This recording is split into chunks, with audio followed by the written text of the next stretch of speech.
This is the Fifth Estate Winning Headlines, your media police post.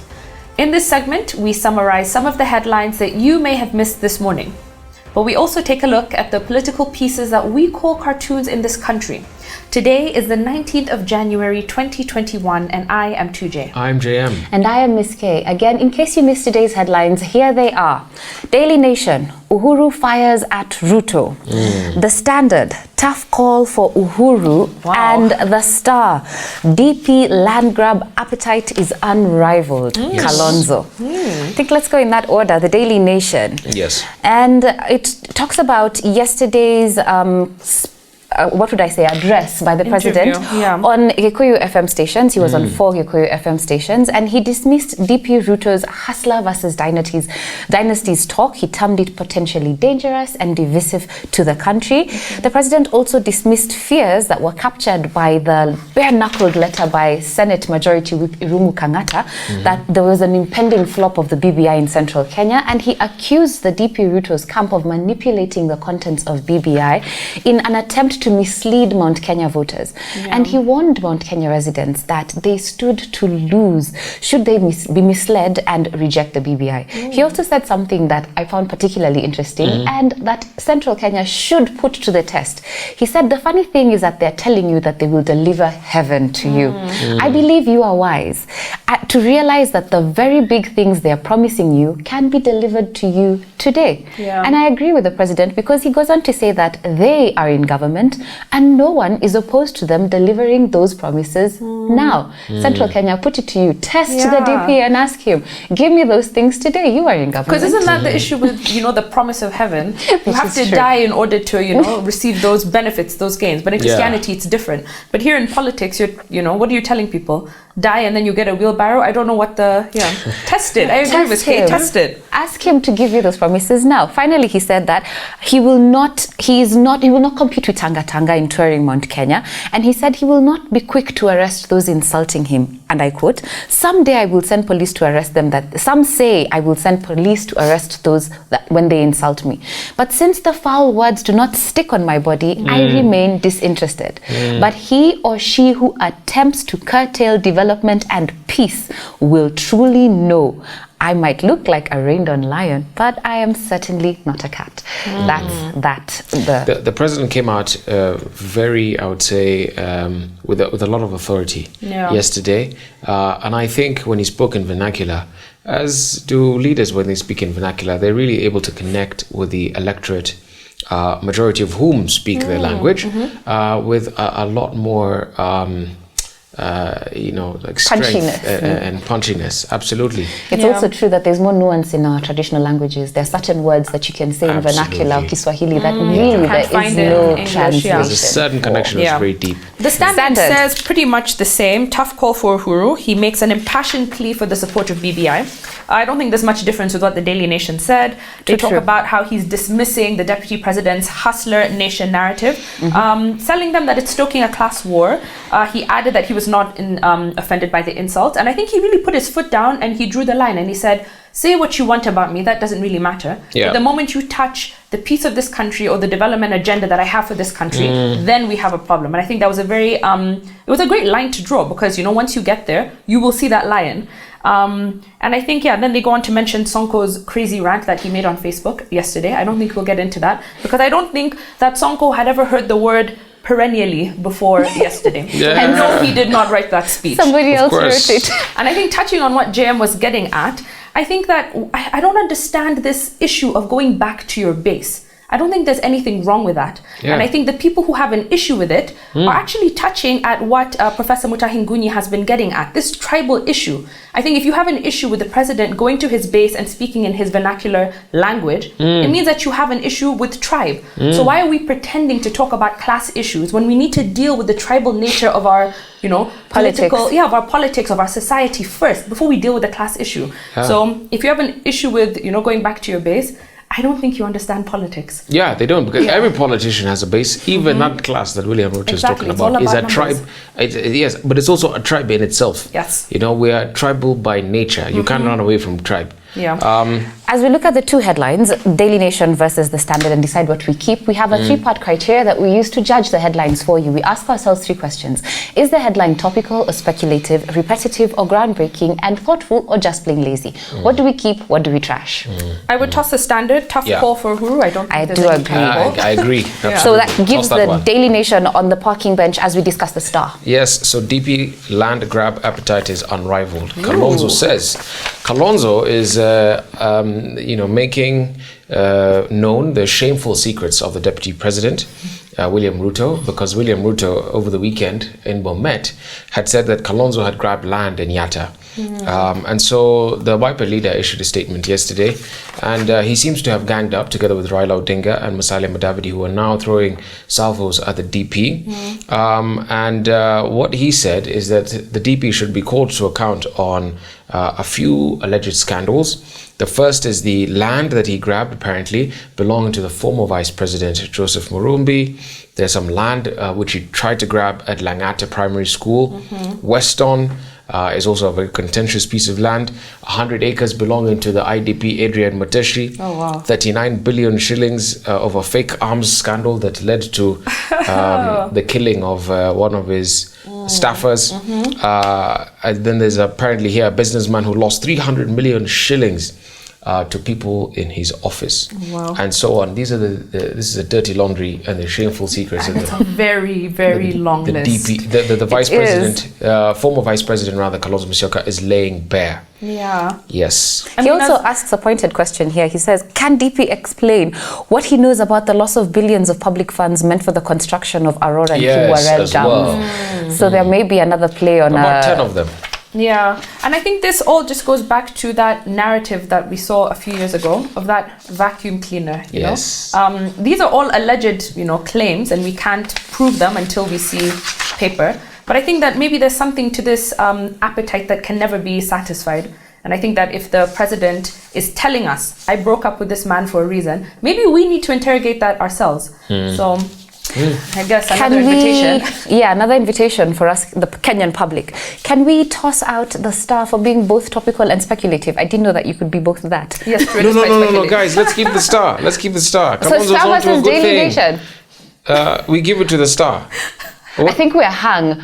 Tujay, what were you on? I actually initially did want to give it to the Star. I think it's quite a good headline. DP land grab appetite is unrivaled. Yeah. Then we give it to the insatiable appetite of the DP. Yes. Allegedly. Speculative. Onto the political pieces that we call cartoons in this country. And we have a three-part criteria that we use to break down the cartoons for you. We ask ourselves, is it humorous or dry, satirical or pessimistic, and effective or just plain lazy? Daily Nation, we have a drawing, because I really can't see his face, can't call it a caricature, of who appears to be, well, it's a silhouette of Trump taking a train home. He's carrying his luggage. On the top of his luggage is his famous or infamous red hat. And he is pushing his luggage onto a train with the destination being titled as home. His tie has fallen down, and I think it's just snaking away behind him, a really long red tie. Relevance, Trump will be leaving the White House on his terms on Wednesday. Yeah. Did you guys ever do like stencil coloring at school? Yes, this is what this reminds me of. It's so basic. It's too basic. It could have been done by a computer. It didn't need to be. Toss it completely. Standard. In the Standard, again, we have another Trump-related cartoon. We have a crowd of people who are present at Joe Biden's inauguration. And in the captions, we have, I, Joseph R. Biden Jr., do solemnly swear. Then a helicopter up above, which I presume has Trump inside, screaming, I won, everybody knows I won by a lot. Yeah. Again, relevance is the inauguration for Biden is tomorrow, and Trump will not be attending.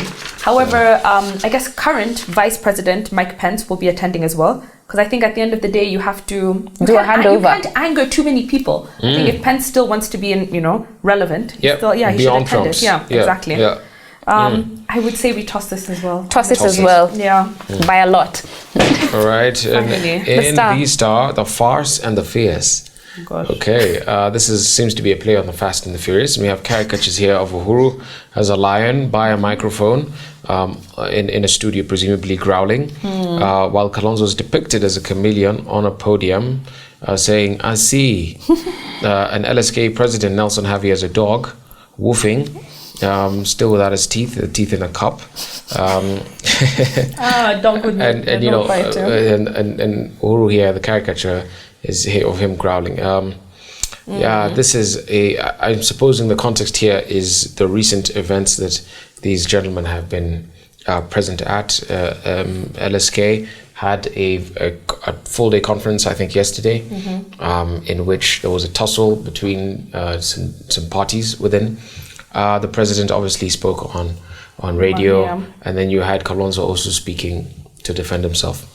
Okay, there's so much going on in this cartoon. Too much. I wish you picked one or the other, then it would have been a winning cartoon. But I think that when you put everything together, that mashup, for me, doesn't work. But I'm going to be kind and I might give Ozone a bit of a stretch. Yeah. Because the word farce means something that is absurd or something that is a mockery. Yes. Yeah. So I guess in this sense, he's talking about Havi. Yeah, maybe he's the farce. And of course, in this context, because the president is depicted as a lion, he's fierce. He is the fierce. Yeah, so I think it's going back to what the president said, that, you'll see that I'm a lion and not a cat. So I think Ozone is agreeing with the president. Can I spin it that way? Yeah, you can spin it that way. If you spin it that way, then maybe you can redeem it and maybe we can give it winning cartoon. No, we still can't. No, we're still tossing it. Tossed. We have no winning cartoon. Now for our final thought. But before we get there, don't forget to subscribe to our YouTube channel. And now our final thought. Today is inspired by a book entitled The Social Animal, The Hidden Sources of Love, Character and Achievement by David Brooks. So I think we had to do the right thing and start 2021 off with at least 1 week of inspirational or motivational final thoughts. So we begin. So Brooks is a columnist for the New York Times, and he, in that capacity, has covered some of the most significant events in recent time. He covered the fall of the Soviet Union, the invasion of Iraq, and the 2008 financial crisis. And so while looking at these effects, he decided that we needed to do this with a broader view.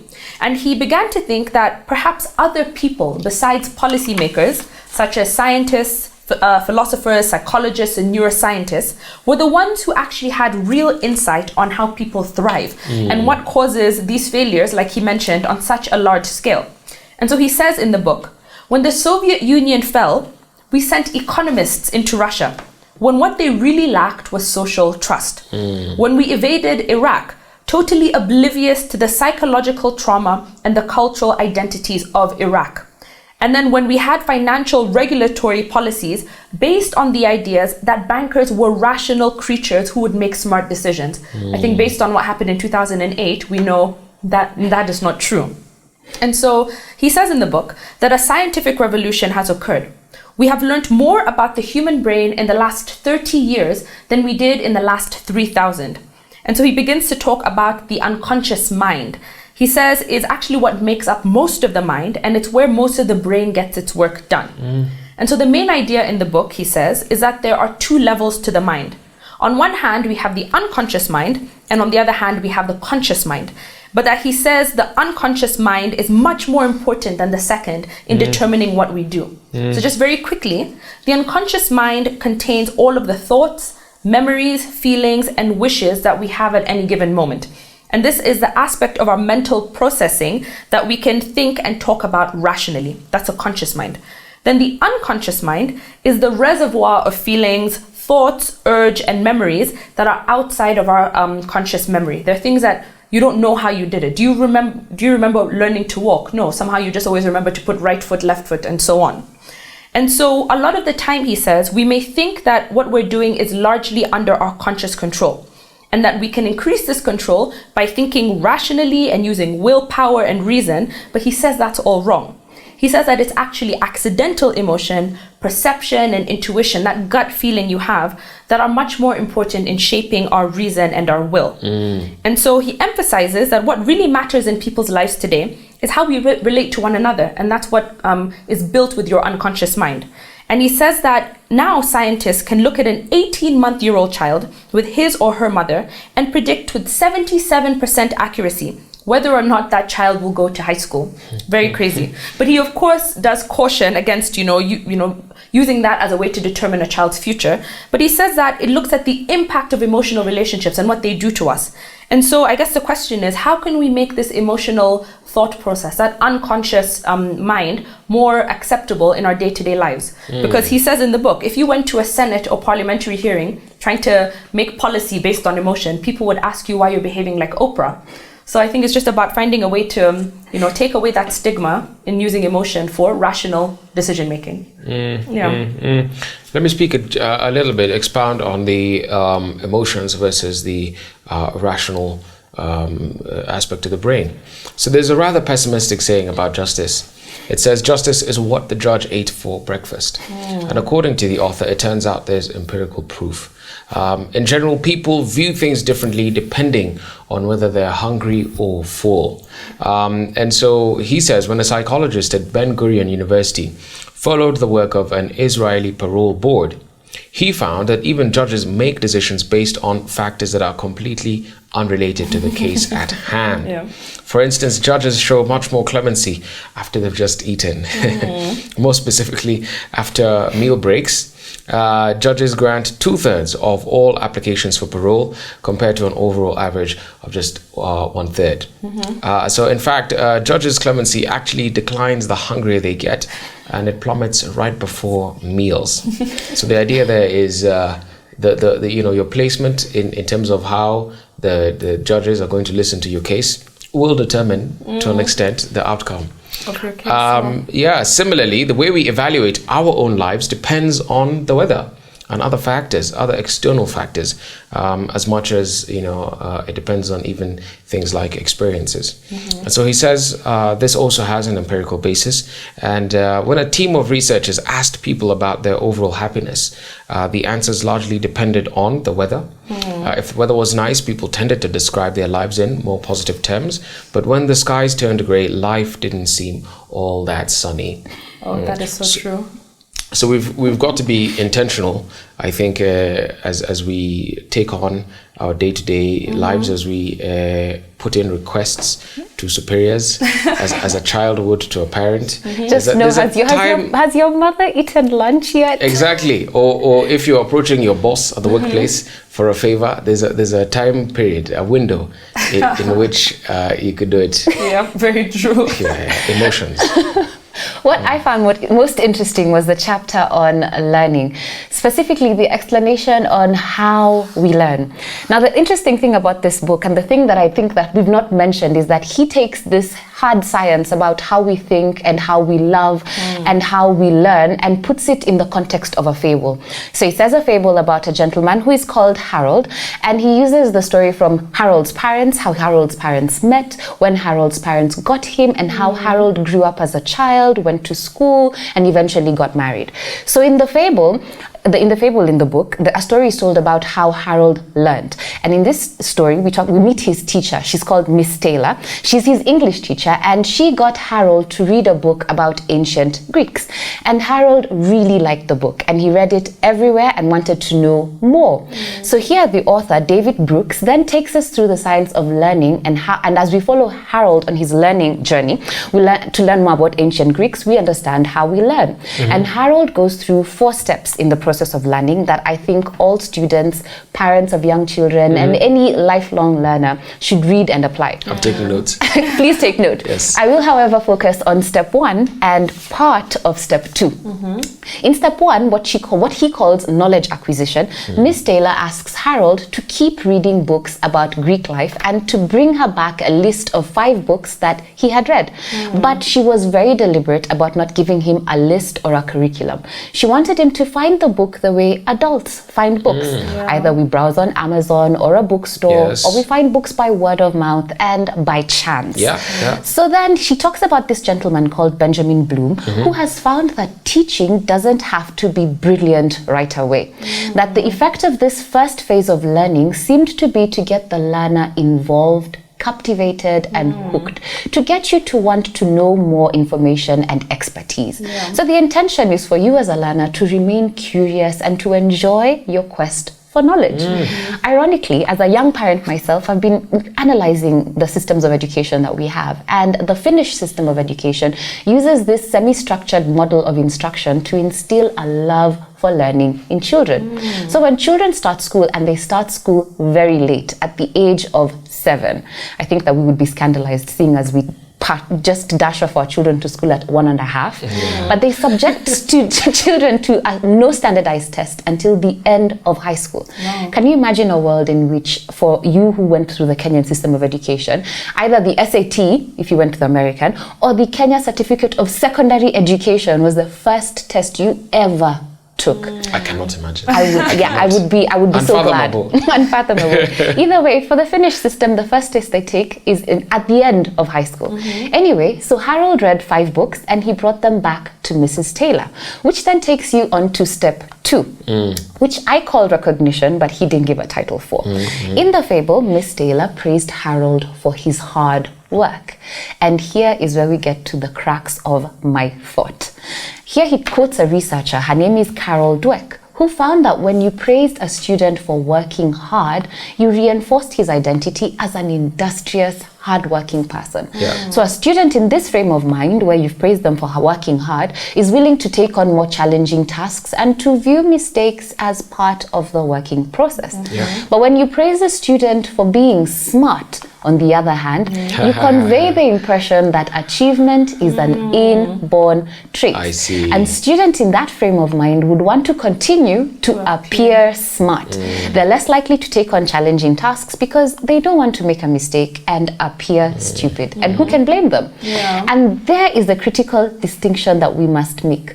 It is praising children for effort versus praising children for ability. And that's what we do. So I'm going to tell you how they came to this. In 1998, Carol Dweck and another researcher, Claudia Muller, did a study on 5th graders. So that's kids in, I think that would be class 5 for the Kenyan system, and how they tackled a difficult question in a test. So one at a time, they brought in these kids from their normal class and they came into a test room, and each student worked on a set of problems that was designed to be moderately difficult.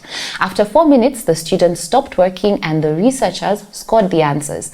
At this point, this is where the real experiment started. So all of the students were told that you guys had done very, very well.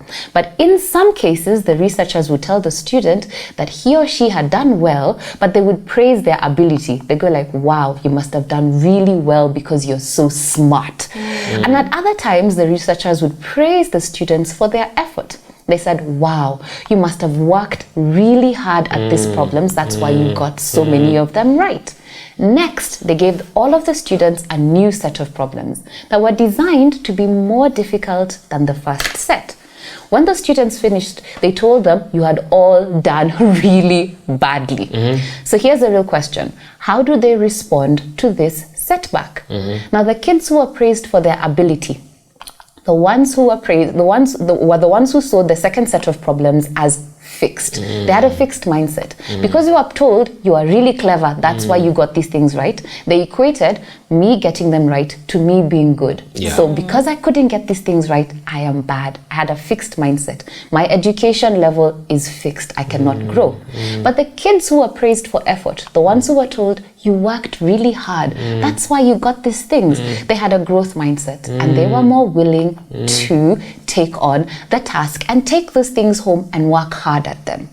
And these has implications both at school and at work. And they're pretty obvious for me. So strive for hard work, effort, rather than trying to prove yourself, competence or ability. You know, I read this book back in 2013.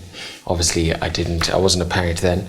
But also being a young parent, this has reminded me that I need to reread this book very intentionally to pick up very key lessons. It's a great one, and I think it's a book that every parent must invest in.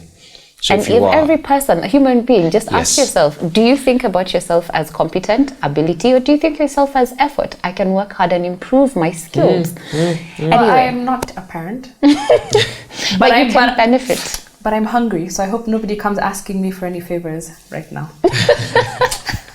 Today we had a winning headline from The Star and no winning cartoon.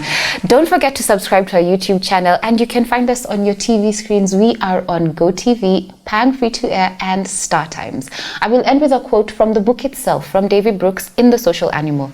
Reason and emotion are not separate and opposed. Reason is nestled upon emotion and dependent upon it.